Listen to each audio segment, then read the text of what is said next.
Python beginners का एक common question होता है कि कोड सेम है फिर भी एरर क्यों आ रहा है। And believe me, most of the time issue logic में नहीं होता, इशू इंडेंटेशन और वेरिएबल स्कोप में होता है। और अगर ये कॉन्सेप्ट क्लियर हो गया तो आगे फंक्शंस, कंडीशंस और लूप्स बहुत इजी फील होंगे।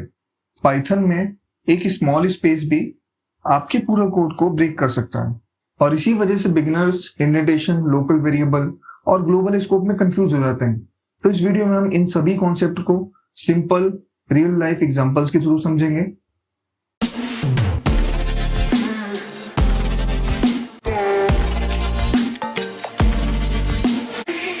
सबसे पहले हम समझते हैं इंडेंटेशन।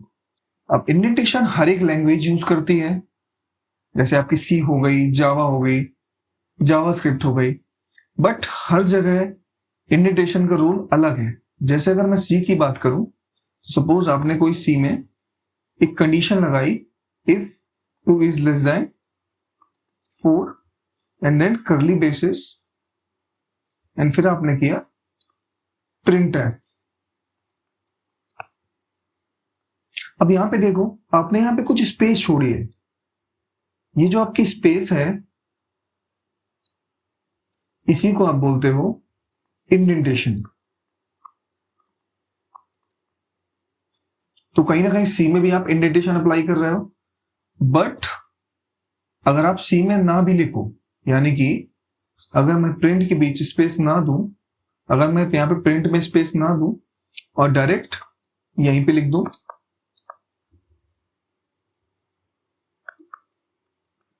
तो भी कोई सी में दिक्कत नहीं आएगी। क्यों नहीं आएगी?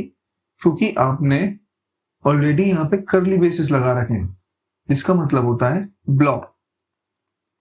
अब ब्लॉक का मतलब क्या होता है कि अगर आपने कोई ब्लॉक डिफाइन किया हुआ है, दैट मीन्स अब इसके अंदर आप जो भी कोड लिखोगे वो आप इस कंडीशन के अंदर लिख रहे हो। यानी कि सी में हम स्पेस इंडेंटेशन दे भी सकते हैं और नहीं भी दे सकते हैं। तो हम सी में इंडेंटेशन दे रहे थे for readability purpose, for readability purpose. अगर नहीं देंगे तो कोई एरर नहीं आने वाली है। बट क्योंकि अगर मैं पाइथन की बात करूं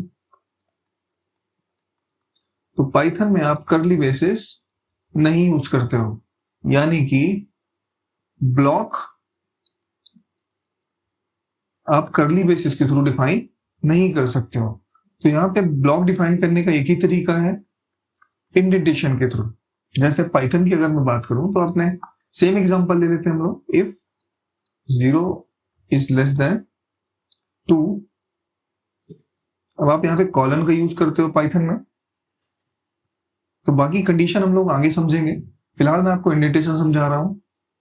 कॉलन आपने यूज किया, कॉलन लिखने के बाद आप यहां पे प्रिंट लिखते हो। तो यहां पे जो इंटरप्रेटर है उसको कैसे पता चल रहा है कि आपने जो प्रिंट लिखा है वो इस इफ के अंदर लिखा है, बिकॉज ऑफ दिस स्पेस, जिसे आप इंडेंटेशन बोलते हो। तो पाइथन में हमेशा आपको यहाँ पे इंडेंटेशन देनी पड़ेगी जब भी आप किसी ब्लॉक के अंदर कुछ लिख रहे होगे, अदरवाइज वो आपके पास एक एरर आ जाएगी। अगर आप कुछ ऐसे लिख दोगे, कुछ ऐसे जैसे आप सी में करते हो, तो एक एरर आ जाएगी जिसे आप बोलते हो इंडेंटेशन एरर।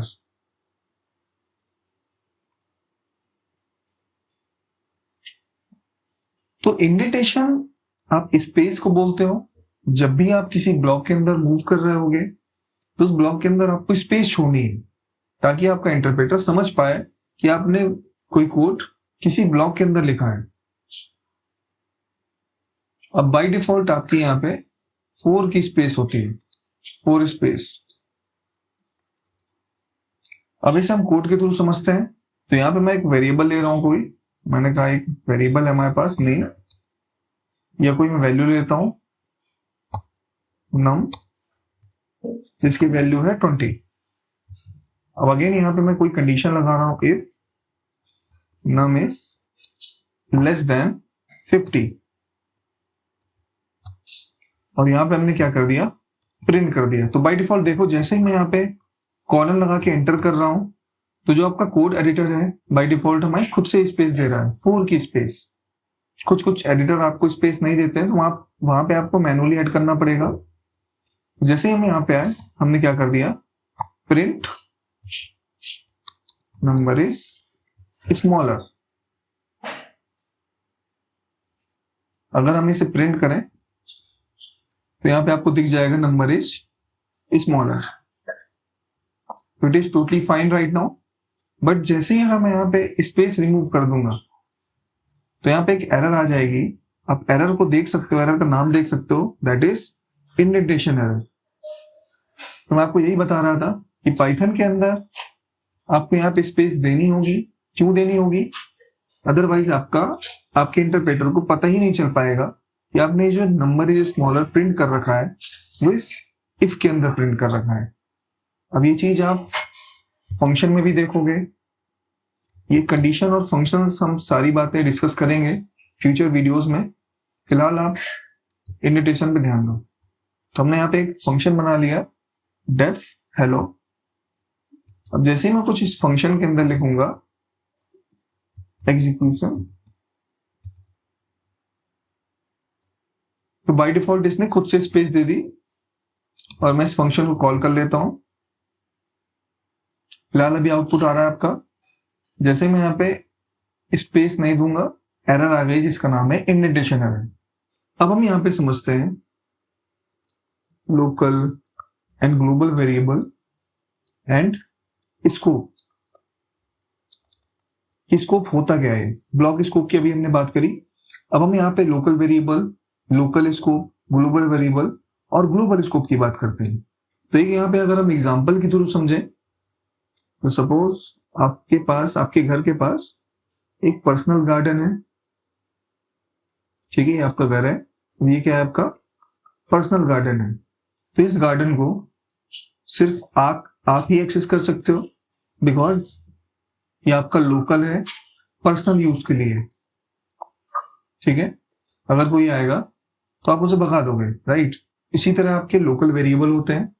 अगर वही गार्डन आपकी कॉलोनी में है, आपकी सोसाइटी में है, उस गार्डन को सभी लोग एक्सेस कर सकते हैं। तो ये जो गार्डन है ये आपका बन जाता है एक ग्लोबल गार्डन, यानी कि ग्लोबल एक्सेसिबल है। यही कॉन्सेप्ट आपका वेरिएबल के साथ भी लगता है। तो अगर हम लोकल वेरिएबल की बात करें, सो ये local variable you can access it where you have declared it. जहां पे भी आपने इसे डिक्लेयर किया है केवल आप वहीं से इसे एक्सेस कर पाओगे, बिकॉज ये एक पर्सनल ब्लॉक को बिलोंग करेगा। अगर मैं ग्लोबल की बात करूं तो ये एक्सेस हो सकता है कहीं से भी, और इसे आप कहां पे डिक्लेयर करते हो? टॉप ऑफ द स्कोप में, यानी कि प्रोग्राम में सबसे ऊपर। अब दो चीजें हैं, पहली तो ये ग्लोबल वेरिएबल, लोकल वेरिएबल, और दूसरा स्कोप। तो जहां पे आपने लोकल वेरिएबल डिक्लेयर किया है, जहां पे भी आपने इस लोकल वेरिएबल को डिक्लेयर किया है, यानी कि प्लेस, उस प्लेस को आप क्या बोल दोगे? Local scope. ऐसे ही जहां पे इस ग्लोबल वेरिएबल को आपने डिक्लेयर किया है, जिस प्लेस में, उस प्लेस को आप बोल दोगे ग्लोबल स्कोप। तो यहाँ पे कंफ्यूज नहीं होना। लोकल ग्लोबल आप वेरिएबल के कॉन्टेक्स्ट में भी बोल सकते हो, और स्कोप यानी कि प्लेस के भी कॉन्टेक्स्ट में बोल सकते हो। तो जहां पे भी हमें वेरिएबल को डिक्लेयर करना है वो आपका हो गया प्लेस। अब चलते हैं VS कोड स्क्रीन में। जैसे अगर मैंने कोई वेरिएबल सबसे टॉप में डिक्लेयर कर दिया, जैसे हमने यहाँ पे a को सबसे पहले डिक्लेयर कर दिया है, अब इस a को मैं हर जगह एक्सेस कर पाऊंगा। सपोज मैं एक फंक्शन बना रहा हूं,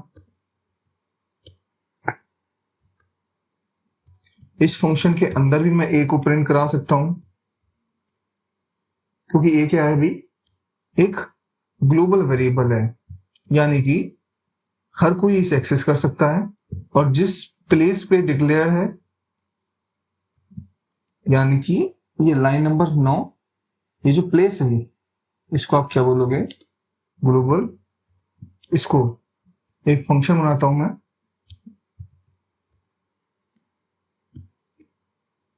और इसके अंदर मैं एक वेरिएबल डिक्लेयर कर रहा हूं।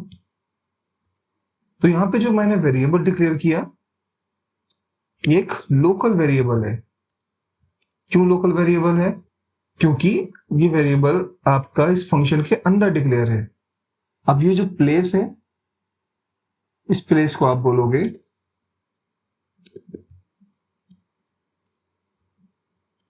Local scope. अब आपके जो लोकल वेरिएबल्स है ना, उसकी एक्सेस में लिमिटेशन होती है। जैसे अगर मैं ट्राई करूं इसको out of the scope print करने की, मैंने यहां पे क्या किया, यहां पे मैंने लिख दिया प्रिंट ए, बट यहां पे मैं प्रिंट करा रहा हूं आउटसाइड ऑफ द स्कोप। तो यहां पे आपके पास एक नेम एरर आ रही है, name A is not defined. क्यों आ रही है? क्योंकि ए आपका लोकली स्टोर है इस फंक्शन के अंदर, तो इस फंक्शन की पर्सनल प्रॉपर्टी है, इसे और कोई एक्सेस नहीं कर पाएगा। वहीं अगर आप इसको इस फंक्शन के अंदर एक्सेस करोगे तो इसे हमें यहां पे कॉल भी करना होगा।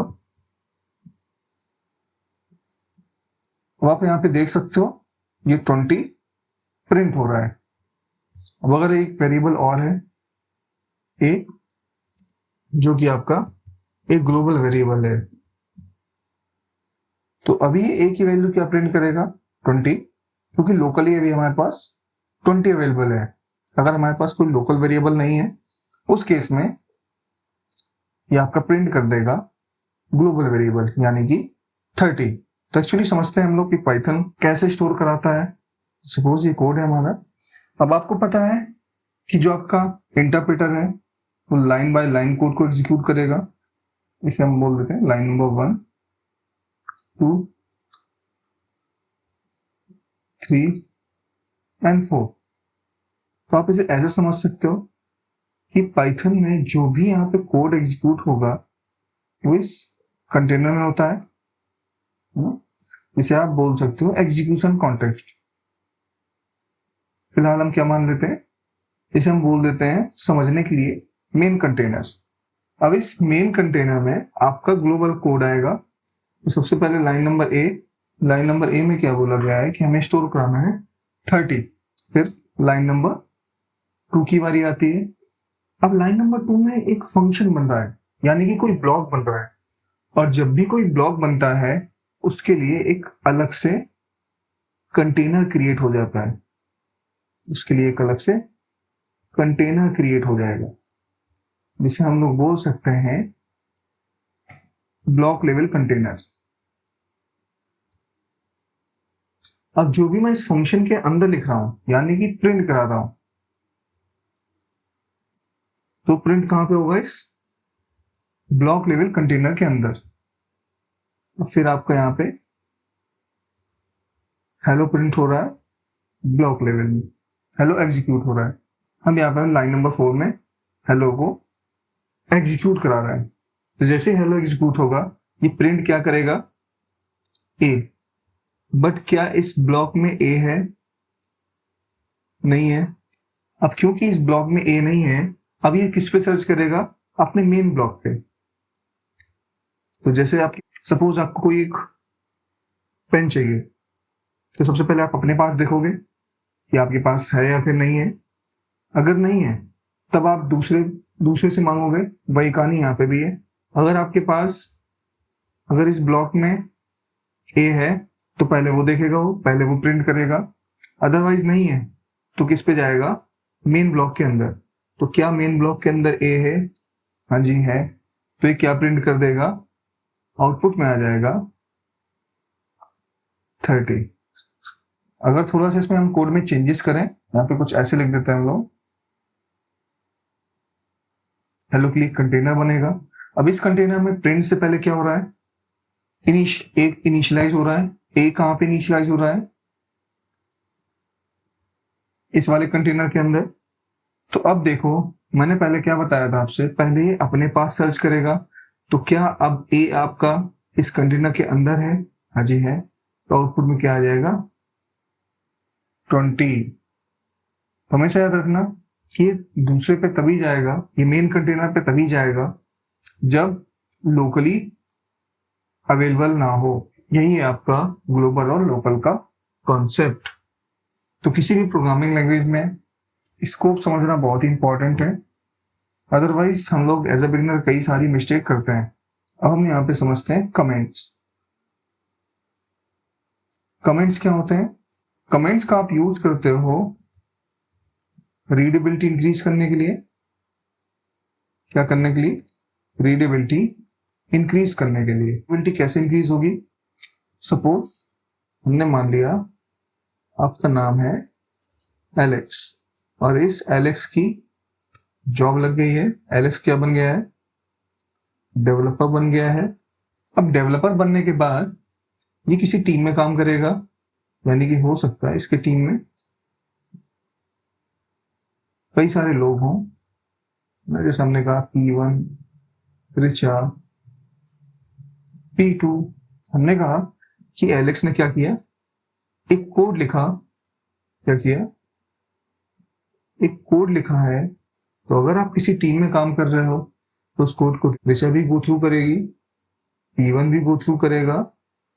तो आपकी ये रिस्पॉन्सिबिलिटी है कि जो आपने कोड लिखा है उसकी रीडेबिलिटी अच्छी खासी हो, ताकि जो भी आपका टीममेट्स यहाँ पे कोड देखने आएगा उसको समझ आ जाए, राइट। और इसी वजह से हम यहाँ पे यूज करते हैं कमेंट्स का। अब चलते हैं VS कोड स्क्रीन में। तो यहाँ पे देखो मैंने यहाँ पे कमेंट्स यूज कर रखे हैं, ये देखो, ताकि आप बाद में रेफरेंस ले पाओ, बाद में चीजें समझ पाओ। इन्हीं को हम कमेंट्स बोलते हैं। तो जनरली कमेंट्स आपके दो टाइप के होते हैं, सिंगल लाइन कमेंट्स या फिर multi line comments. Single line comments यानी कि सिंगल लाइन को कमेंट आउट कर रहे हो। मल्टी लाइन मतलब मल्टीपल लाइंस को आप कमेंट आउट करना चाहते हो। अब पाइथन के अंदर आप हैश का यूज करके कोड को कमेंट आउट कर सकते हो। तो अगर आपको वीडियो अच्छी लगी और अगर आप चाहते हो कि पाइथन आपको इजीली समझ आ जाए एडवांस लेवल तक, तो आप इस प्लेलिस्ट को फॉलो कर सकते हो, जहां पे हम लोग बिगिनर से एडवांस लेवल तक की पाइथन की जर्नी को अचीव करने वाले हैं। तो वीडियो लाइक करो, चैनल सब्सक्राइब करो। मिलते हैं नेक्स्ट वीडियो में।